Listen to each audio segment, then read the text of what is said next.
which I'm a big fan of. And basically it's knowing who you're talking to, and just as importantly, knowing who you're not speaking to. And you don't have to speak to everybody. You know, your product or service is not for everybody. And the sooner you realize that, the better, right? And so finding those people, those personas and those tribes, and speaking to them in a true, authentic way that your company values align to, and they're receptive to hear, is huge. Welcome to Clicks and Bricks Podcast. We talk about the entrepreneur mindset. If you get one shot at this, what kind of shot are you going to take? If we forget who we are, they're going to forget who you are. And you've got an adversity story that's out of this world. Everything from that Main Street brick and mortar to that billion-dollar manufacturer. Today we're talking to Casey from Serotonin Creative. He started the company just 9 months ago, and he's already into revenue. How are you doing today, Casey? Good, Ken. How are you? I'm fantastic. Thank you for joining us. I'm super excited to hear your story. And before we even jump into it, and I started to ask you this question pre-interview. Why Serotonin Creative? What was the inspiration behind the phrase Serotonin Creative? I'm super excited to hear this story. I'm glad you asked. First and foremost, I when I was starting the company, I didn't want to have my name on the wall. I think the days past of ad agencies with, Don Draper on the wall, I think just are, I think short-sighted.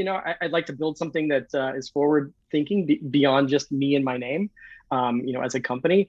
And then also, I'm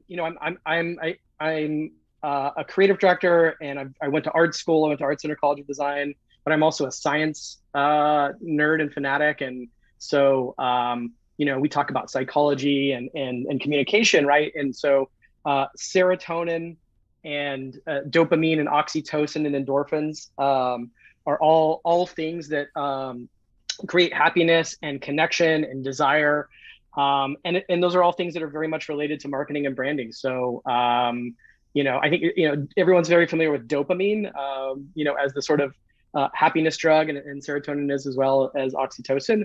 But serotonin just sounded cooler than dopamine, so we landed on that. Absolutely. I'm an amateur boxer, and those dopamine dumps and the serotonin dumps, all those things I'm wildly familiar with.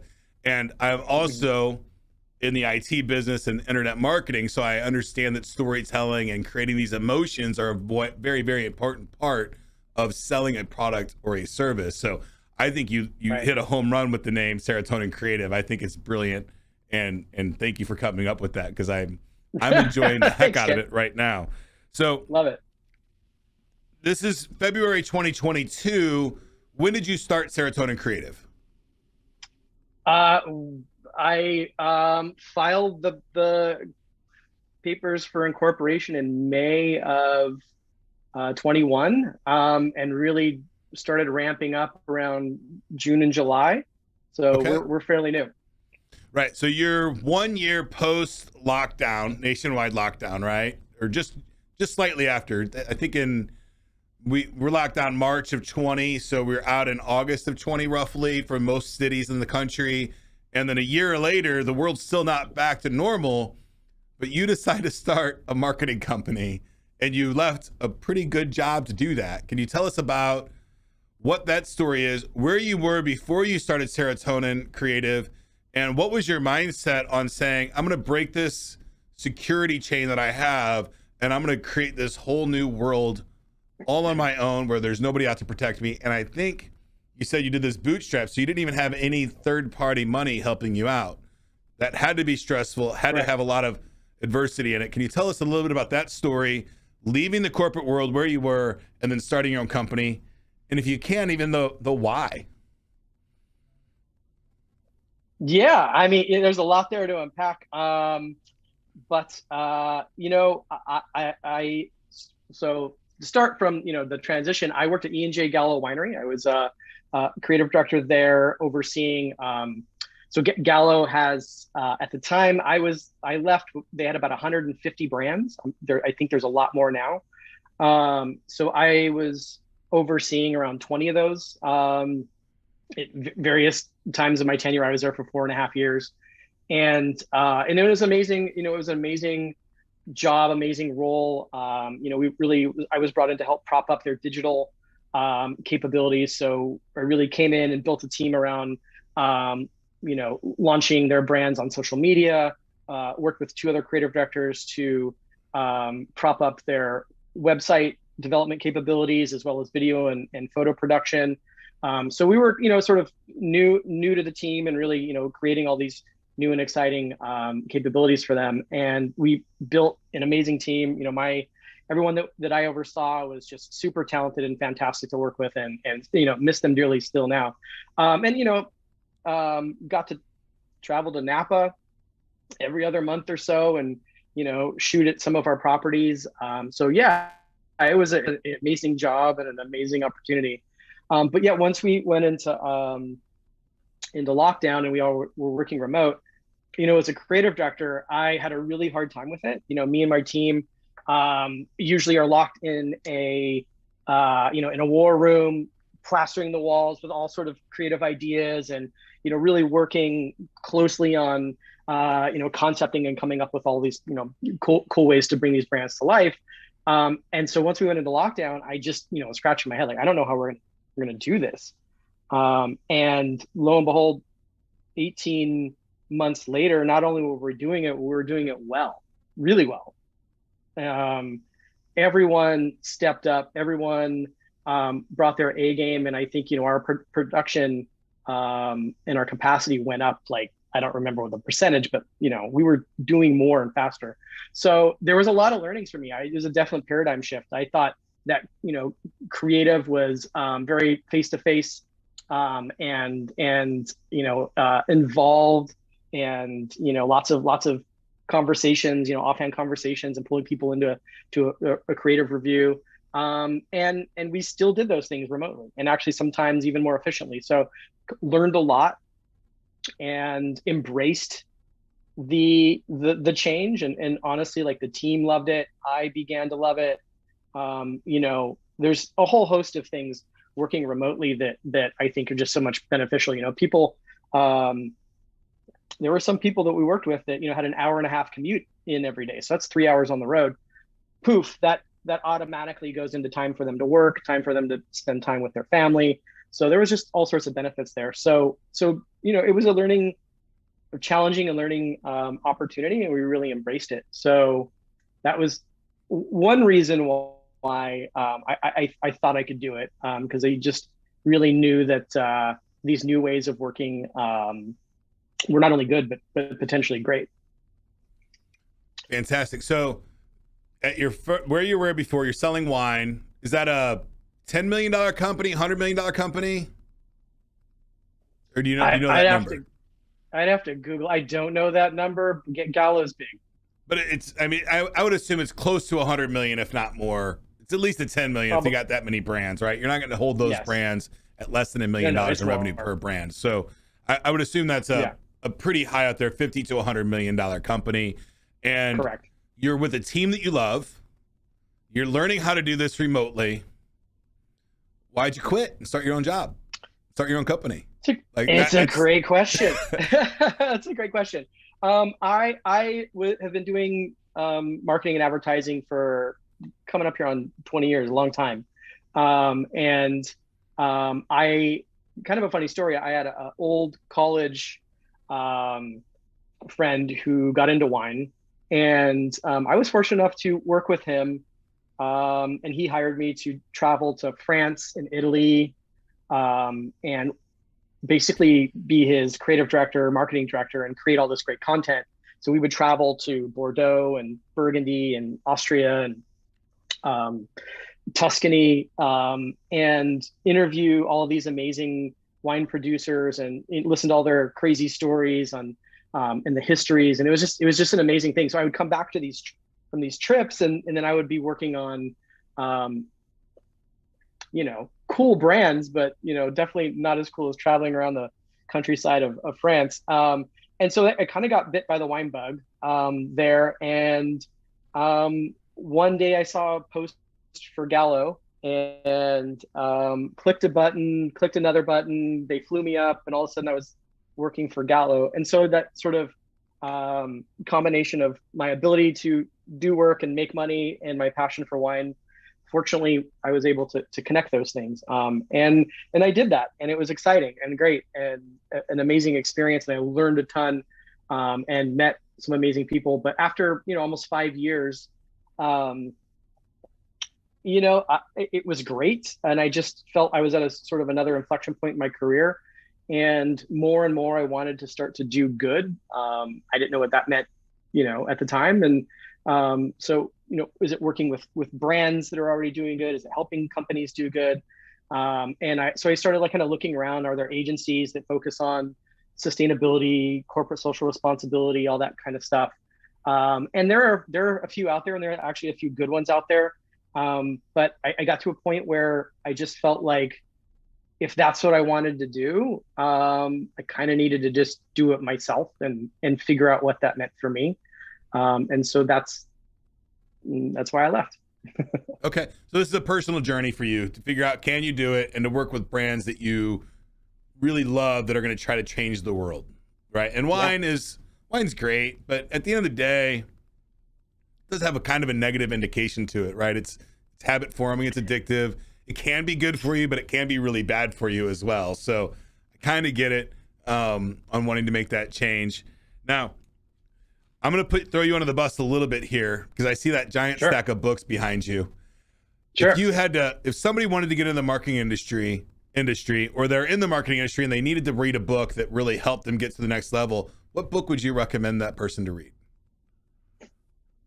I think you can point to it. The Medici Effect by I can't remember his first name, Johansson. It's a fantastic book.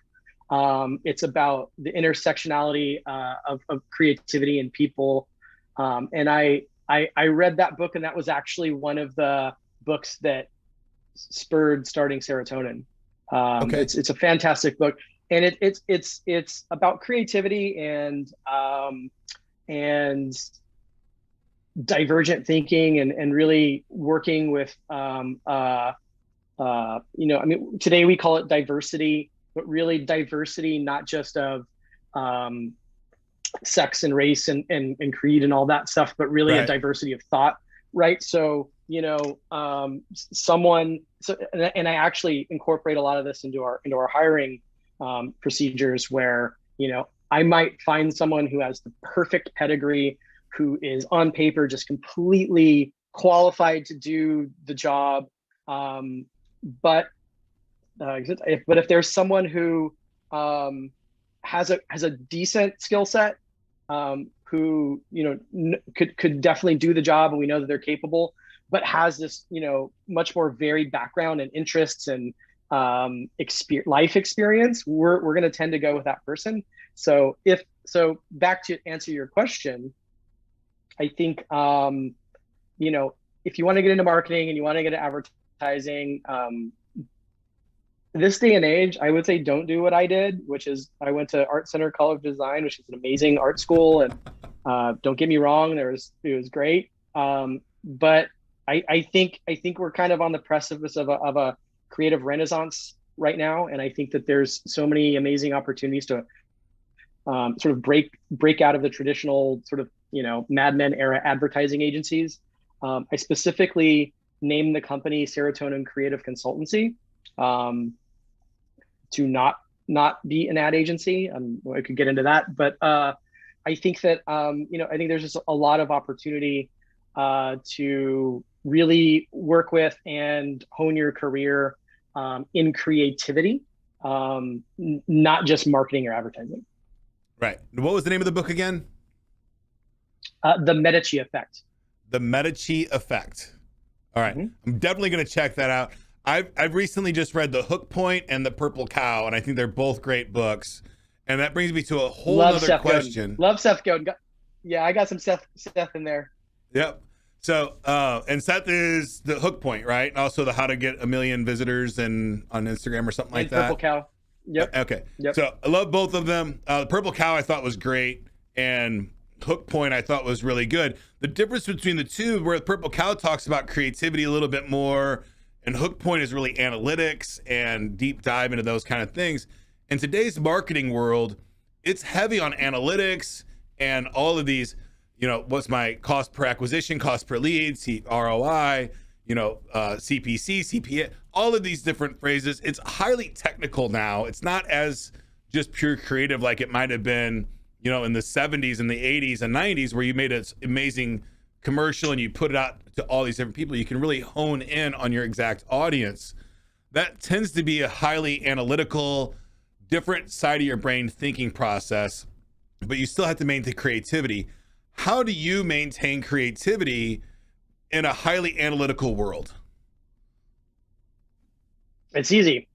Oh, creativity is creativity, and analytics are just a tool.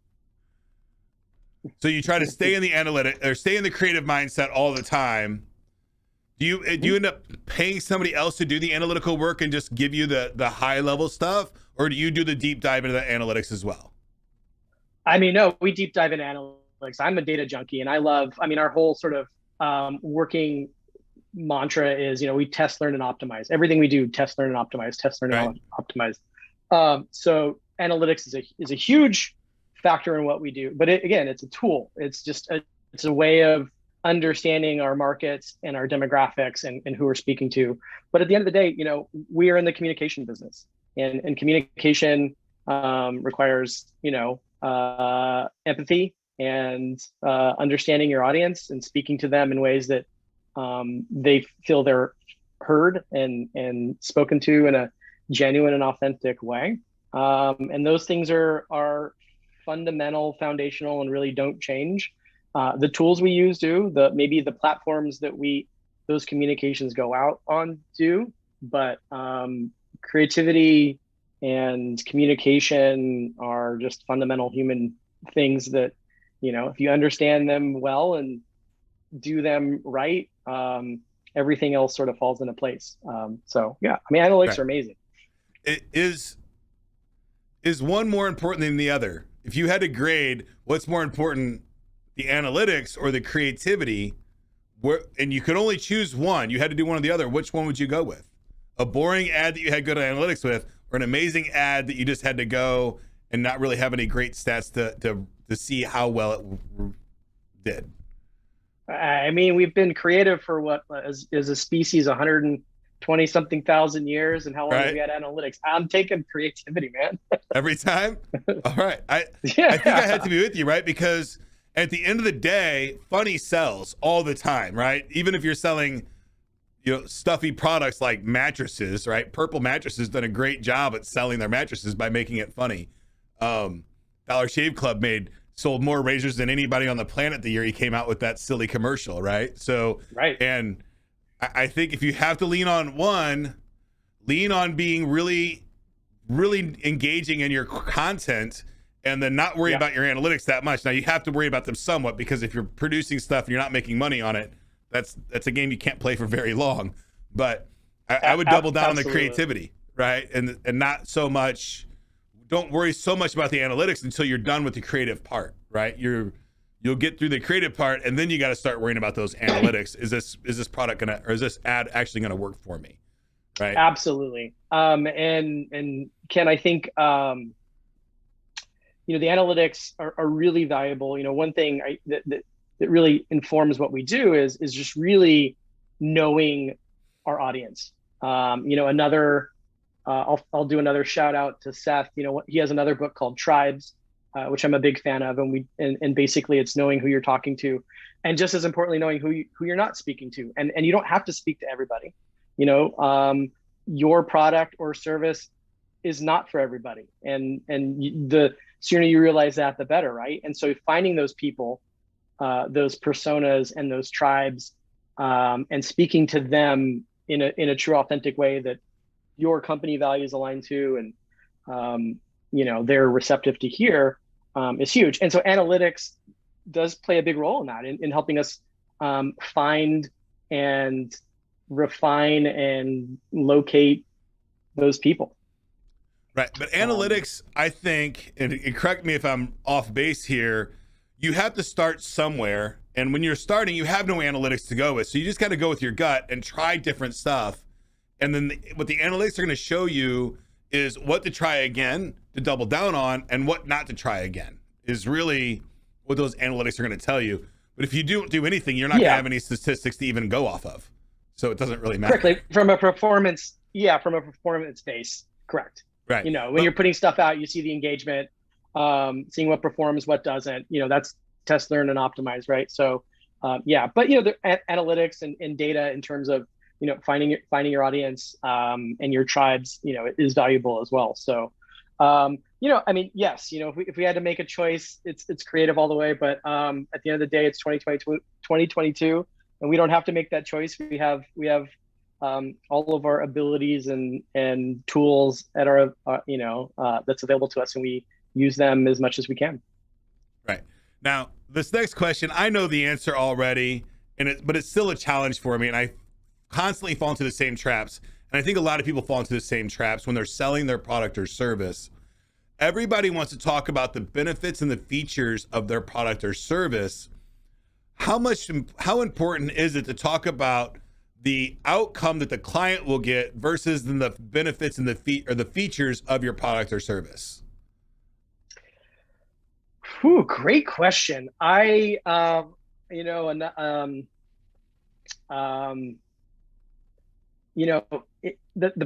all about who you are as a company and what you stand for and what your values are that resonate with people, and the features and the benefits are just secondary. And Apple is a great example of that, right? Simon Sinek, he's up there somewhere too. Start with why.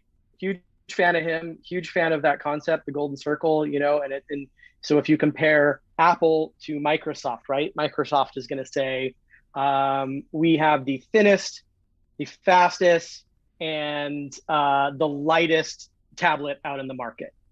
Right. Want to buy one? And Simon says, Apple flips that. They say, everything we stand for is about simplicity and creativity and making your life more creative and enjoyable. We happen to make a tablet. Want to buy one? Right? So he flips that. And I think all successful businesses, most successful businesses follow that. They have a brand story and very clear values, and they just so happen to have features and benefits. Right. And I fall on the Windows side way more than the Apple side. But if you're an Apple user, you are an Apple user, right?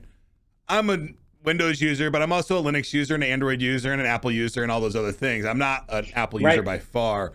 Right. But they created a tribe, right? If you're Apple on everything. Tribes. I fall on the open source side. I'm an open source guy. I like that kind of stuff. So I lean towards more openness on software and those kinds of things, which that puts me in the Windows camp over the Apple camp. So I definitely understand what you're saying, that they're selling a lifestyle or a community, and Microsoft is selling features and benefits, right? They're not selling the brand. And I think Apple makes more money than Microsoft. I'm not 100% sure, but yeah, I think Apple makes more money than anybody. Bear, I think, is the number one right now, but we'll see. I don't know that for sure, but I think that changes between Bear, Microsoft, and Apple, and Tesla's up there. Yeah. Tesla, all those guys. So Google. Fantastic. Yeah. Now, you've been in the internet for a long time. I've been in the internet for a long time. We've seen the internet 1.0, the 2.0, and we're currently in this whole process of transitioning or adding. I don't even think it's a transition to internet 3.0. I think it's an addition to internet 2.0, 3.0. I think they're both going to exist. Just like internet 1.0 still exists. There's still some flat HTML websites out there somewhere. I don't know how many, but there's some out there still. I know a good example of one. Berkshire Hathaway. If you've ever seen Berkshire Hathaway's website, right? It's 1.0. It's the best use case of 1.0. Go look at it after the. It's just the information and basic advertisement, right? This is how you contact us. It's links. us. It's just links. Yeah, it's amazing. That's all. And it's still. Yeah. It still works, right? It's an online business card, online profile for people to go and check out. It's still viable. So I don't think we ever got rid of Internet 1.0 when Internet 2.0 came. Still around. But now we're in Internet 3.0. I think we're going to be viewing Internet 2 and 1 through Internet 3.0. I think those 2D dimensions are still going to exist on the internet, the flat screens, but we're going to be looking at them in AR and VR. How do you see the future of technology changing your industry specifically? Yeah, I mean, it's exciting times when we talk about Web3 and cryptocurrency and the blockchain. I feel like we're, transported to 1996, right? And we know the internet's cool. We don't know why it's cool yet or how it's cool yet. We just know that it's cool. Some of those companies from the late 90s, early 2000s went off to be, our Googles and our Facebooks and all these amazing companies that we sort of are ubiquitous and we take advantage of, or, we just sort of, don't even think about it anymore. They're just part of a life. They're like a utility. We're back to that, right? And so, our NFT is going to be this interesting, crazy thing in 10, 15, 20 years. Who's to say? Is Bitcoin going to be around? Who's to say? Is Ethereum or Cardano or whatever, going to be the next Web 3.0? Who's to say? But it's super exciting. It's interesting. I'm fascinated by it. I follow it. I own some. I'm doing it just to learn and be a part of it. But I don't think, no one knows. No one has any idea what it's going to be. So right. I'm just buckled up along for the ride and enjoying, the ups and downs and seeing what's going to pan out. It's fascinating. Absolutely. And I don't know which, Cardano, Polkadot, Shiba Coin, those are going to come and go. Probably not right? Shiba Coin. Yeah, those are going to, those ebb and flows will happen. But what I am very firm believer, and I'm putting all my money in the fact that VR, AR, blockchain, and NFTs, those fundamentals are going to be a significant part of our life in the future. There's zero doubt in my mind that smart contracts for fungible and non-fungible assets in the digital worlds are going to be there. And if you've ever given your kid any amount of money for a Fortnite skin, you've already bought an NFT. You just don't know didn't know what it was called, right? It's exactly. Absolutely, it's already here. The cat's out of the bag. This is going forward. And inside a virtual reality world or an augmented reality world, NFTs are going to be the way that we transact with things. It's going to be the barter system that we use to trade digital assets inside of those worlds. You're not going to have to go get your credit card anymore. You're just going to have this wallet that you can pull stuff from and trade things inside that virtual world. And even cooler, you can create stuff inside those virtual worlds and get paid for it. So I think I'm super excited about the future of tech. I think the NFT world is about exciting right now as when domain names were free in the 90s, right? You can do some really cool stuff today and move it to the future. Now, you made a statement earlier that this might be the digital renaissance. What phrase did you use there? You used the renaissance of something. Creative renaissance. A creative renaissance. Culture and business. And sorry, go ahead. NFTs, I believe, 100% is the digital art renaissance, right? This is the for sure. first time in history that an artist has some kind of secondary value for the art that they create when they create a smart contract. It is wildly huge, right? And if you can understand that, if Picasso was getting 10% of every transaction of his paintings being paid, tracked. Right? Then his family and his community would still be getting paid for those things. And that just simply isn't the case. I think the guy died broke, and that's not something that artists in the future are going to like. I think the starving artist narrative is going to go away in the next 10 years. I think artists and storytellers are going to be our future. They're going to be our next. Oh yeah. And I don't know if you're a big fan of TikTok, but I mean, I think the content creator economy is going to be, absolutely, exponentially blowing up in the next few years as well. Just on TikTok alone, just the voices and the ideas and the people, everybody, if you're not on it and you just think it's like, just people dancing, it's not. It is a idea echo chamber, that is just propping up really interesting people and thoughts and ideas and narratives that I would normally not be exposed to. And I'm a huge fan of that. I'm more excited about that than I think even like the metaverse is interesting. The metaverse is funny to me. I think I'm on board. I'm here to see what happens, but I was a huge fan of Lawnmower Man back in 1984, and I feel like it just looks exactly the same. That's a horrible movie. I'm putting my money. Show me how. Yeah, I definitely made a significant investment I think after it's a great Facebook. movie, by the way.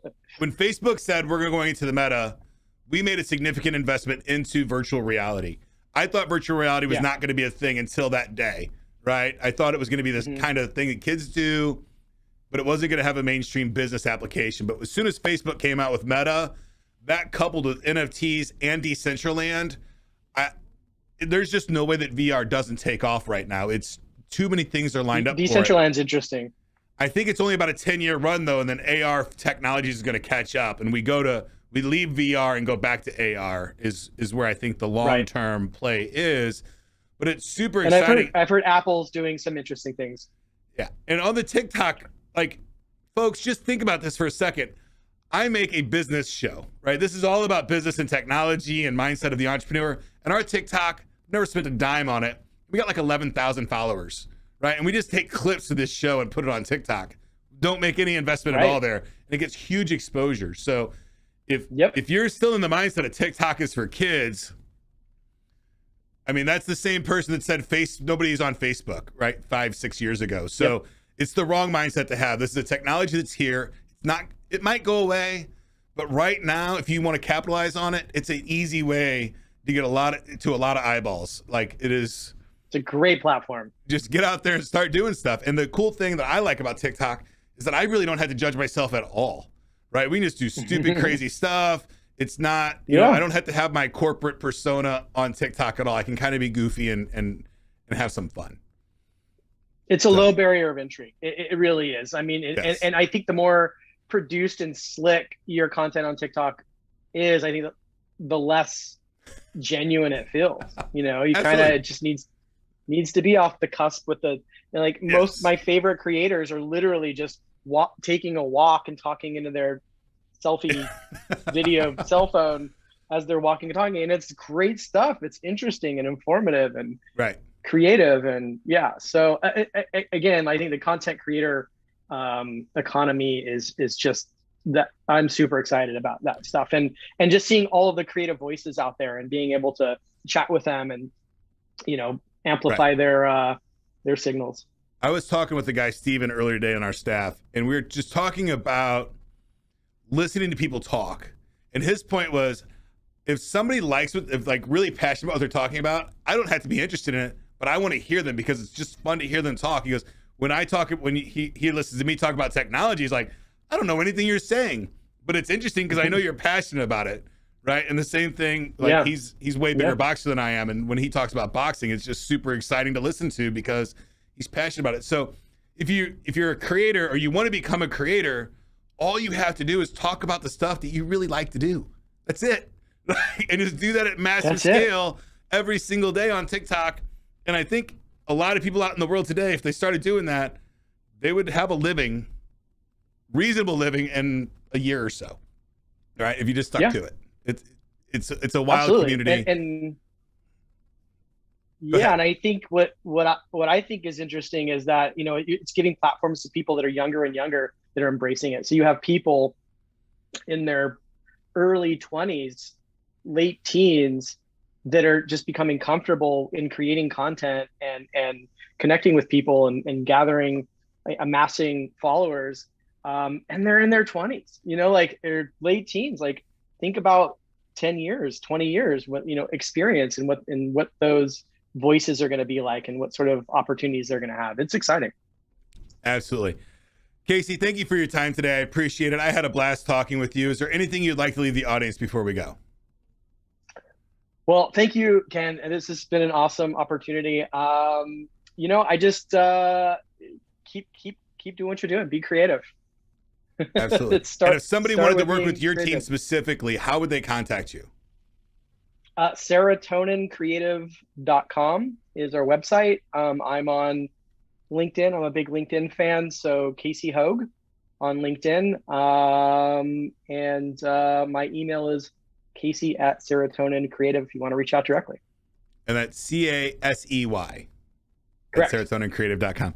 Thank you for your time today, Casey. I very much appreciate it. Outstanding, Ken. Appreciate it. Thank you. If you'd like to join my text line community, the number is 314-370-2871. To join that text line community, all you have to do is ask me any question about business or technology, and I will send you back a completely unbiased, absolutely free answer. Get to work.